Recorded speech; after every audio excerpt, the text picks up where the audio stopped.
Ya, Anda kembali bersama kami dalam Hot Ekonomi. Saya masih bersama dengan Menteri Komunikasi dan Informatika Johnny G. Plate dan juga pengamat ekonomi digital Pak Heru Sutadi. Pak Heru, tadi kita sudah dengar banyak sekali program sebenarnya yang sudah akan sedang dilaksanakan dan akan dilaksanakan menuju 2021 misalnya yang disampaikan oleh Pak Menteri. Tapi ada persoalan data nasional kita yang masih belum banyak yang sinkron, kemudian juga keamanan dari data. Apa input yang bisa Anda berikan untuk kita sama-sama membenahi data nasional ini? Yang pertama, Poppy, terkait dengan data nasional memang ini perlu kita rembuk bersama, gitu, kementerian, lembaga. Karena data kita itu kadang-kadang aneh. Kita bicara tentang jumlah penduduk aja. Itu pasti antar lembaga A dengan B pasti akan beda-beda gitu.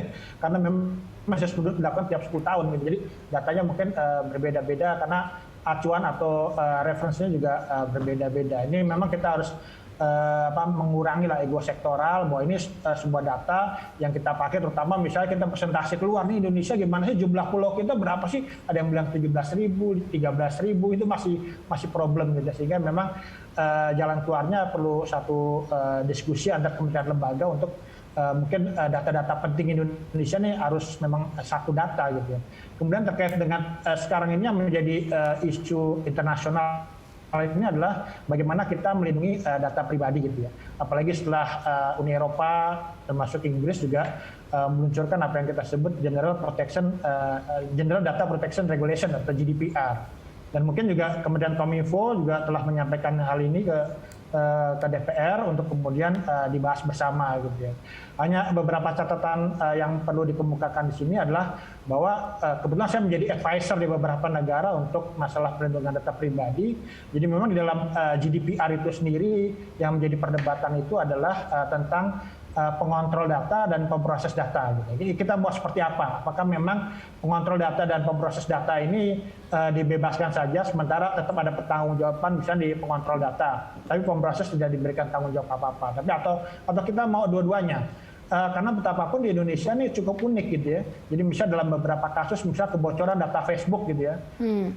Facebook mengakui ada kebocoran gitu, tapi di Indonesia sendiri nggak mengaku ada kebocoran gitu. Ini kan juga cukup menarik gitu ya. Dan apalagi mungkin juga misalnya ada kebocoran data di e-commerce segala macam gitu kan, ini datanya ada segala macam bocor, tapi kemudian dikatakan oh ini nggak ada kebocoran. Nah ini kan yang perlu didalami. Jadi masalah pengontrol data, pemproses data, apalagi kalau misalnya pengontrol data, pemproses datanya ini dilakukan oleh asing gitu ya, ini kan menjadi kendala karena betapapun kita sanksinya susah. Misal sanksi untuk menutup segala macam itu tidak amat sulit gitu ya, karena kita dihadapkan dengan rakyat kita sendiri gitu ya.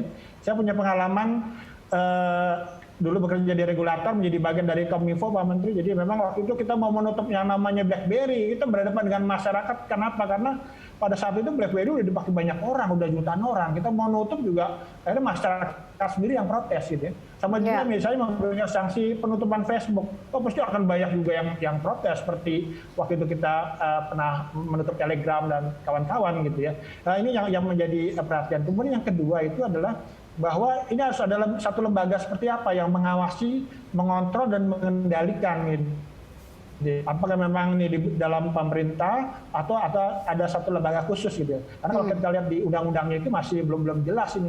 Karena betapa nanti juga akan terjadi satu perdebatan ini, misalnya ada suatu masalah, ini siapa nih yang memiliki tugas untuk mengawasi, kemudian memberikan sanksi, apalagi nanti sanksinya ada sanksi denda segala macam gitu ya. Karena betapapun kan juga tidak bisa sembarangan juga bisa memberikan sanksi seperti itu.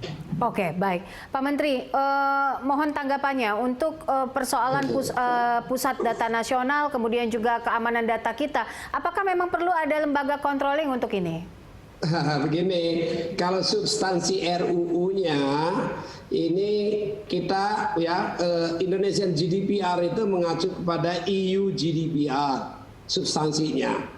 Jadi kalau sudah EU GDPR bisa diterima secara global gitu ya, harusnya yang punya kita juga tidak banyak bedanya. Tetapi terkait dengan substansinya tentu ini masih ada proses politik di DPR. Termasuk yang disampaikan oleh Pak Heru tadi, ya terkait dengan pengendali data, pemproses data, ya bagaimana tata kelolanya, bagaimana sanksinya, bagaimana mengaturnya. Demikian pula ya terkait dengan konsen pemilik data, hak-hak pemilik data, ya. Nah, ini semuanya harus diatur dengan baik. Saat ini tentu di acara talk show yang ini nggak bisa saya spesifik ya untuk menyampaikan itu. Kami sudah menyampaikan draft Indonesian GDPR RUU PDP ke DPR. Proses politik berjalan di DPR, nanti akan ada DIM yang disiapkan oleh DPR yang nanti kami akan menjawabnya dan menjelaskan. Dan tentu partisipasi masyarakat dan peran masyarakat untuk memberikan kontribusi dan pikiran-pikiran yang konstruktif untuk kepentingan kita. Tadi seperti Mas Heru sampaikan itu pengendali dan pemroses data. Ya, begitu ada persoalan di pengendali dan proses data yang offshore, ya milik asing misalnya. Lalu kita mengalami kesulitan seperti mengalami kesulitan berhadapan dengan platform digital. Nah, kita harus mempunyai kemampuan kedaulatan di situ mengaturnya. Kita harus menjelaskan pada masyarakat kepentingan kedaulatan kita dan kepentingan masa depan bangsa dan masyarakat itu sendiri. Bahwa ada kepentingan jangka pendek masyarakat terganggu, disitulah komunikasi yang harus diatur, disampaikan. Dan pemerintah perlu mempunyai teknologi yang bisa mengatur itu. Jangan sampai misalnya sebagai contoh yang sederhana ya, untuk mengendalikan konten itu mudah saja kalau kita kendalikan dari infrastruktur, yaitu throttling. Tapi throttling kan tidak boleh, belum ada payung hukum di Indonesia. Nah kalau throttlingnya tutup, dia selesai, internetnya hilang, mati semua. Tapi kalau itu dilakukan, masyarakatnya marah. Tapi di sisi yang lain, masyarakat juga bisa marah kalau kontennya diisi dengan hal-hal yang kotor untuk kepentingan masyarakat, hal-hal yang tidak bermanfaat bagi masyarakat. Ya, tidak bisa dipungkiri, Pak Heru menyampaikan tadi ada unethical hacking. Itu terjadi unethical hacking dan terjadi luar biasa masif. Setiap hari, setiap menit itu ada serangan cyber.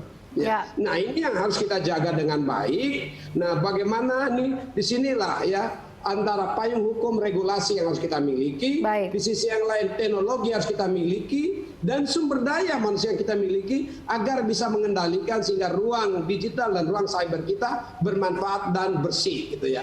Jangan sampai ini belum ngomong soal hoax, soal radikalisme, terorisme, unethical konten yang dimasukkan, belum kita ngomong itu, belum kita ngomong di sini perdagangan narkotika, cyber dan lain sebagainya, pornografi dan seterusnya yang harus dikendalikan. Jadi karena apa, Poppy, ya kita sekarang suka atau tidak suka harus bermigrasi dari ruang fisik, physical space masuk ke ruang digital space. Ada satu migrasi yang besar sekali harus diawali dari perubahan cara berpikir kita. Baik, perubahan cara berpikir mengubah literasi digital yang lebih baik di Indonesia. Itu yang bisa saya tangkap. Tapi terakhir mungkin anggaran 30,5 triliun rupiah bukan anggaran yang kecil begitu. Tapi bagaimana implementasinya ini bisa diyakinkan oleh Kemenkominfo sehingga ini betul-betul bisa tepat sasaran ke depan untuk Indonesia yang lebih baik. Ya pastilah Mbak Poppy, ini kan soal manajemen. Ya 30 triliun bisa dibilang besar, bisa juga dibilang tidak besar. Ya, untuk yang 100 triliun, 30 triliun tidak besar. Untuk yang 5 triliun, 30 triliun besar. Nah ini manajemen, kami tentu ya dalam melakukan tata kelolanya harus melakukan secara prudent. Mulai dari awal, dari perencanaan pilihan teknologi, deployment-nya, supervisi, monitoring itu harus dilakukan dengan baik. Ini tidak saja ya, ini perlu diketahui, tidak saja untuk deployment infrastructure. Tapi ada kepentingan atau urusan yang terkait lainnya. Tadi ngomong soal data ada di situ ya, juga harus kita siapkan. Dan tidak semuanya itu ada di Kominfo. Ya, ada juga keperluan itu di sektor lain, di kementerian atau lembaga lain yang harus juga kita kerjasama. Walaupun mayoritas ada di Kominfo. Nah, secara detailnya nanti ada di Komisi 1 dan ada di Banggara. Kita harus selesaikan di Banggar, Badan Anggaran DPR RI ini. Kalau saya ngomong sekarang, nanti Banggar bilang, nggak begitu katanya. Nah, repot lagi. Baik, oke. Baik, terakhir mungkin untuk Pak Heru, apa yang bisa dilakukan gitu? Apa input yang bisa dilakukan oleh pemerintah terkait mendorong kesetaraan akses internet hingga daerah 3T?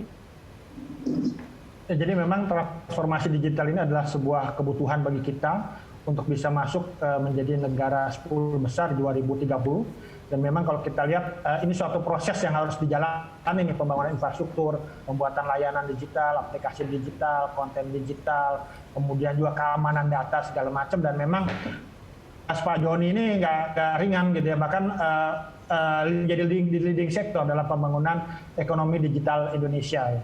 Dan memang kalau anggaran yang diberikan pemerintah ini sampai 30,5 triliun ya, kita harapkan juga menjadi amanah yang memang harus membuat ekonomi digital ini, transformasi digital Indonesia ini berjalan secara maksimal, efektif, efisien gitu. Itu aja mungkin.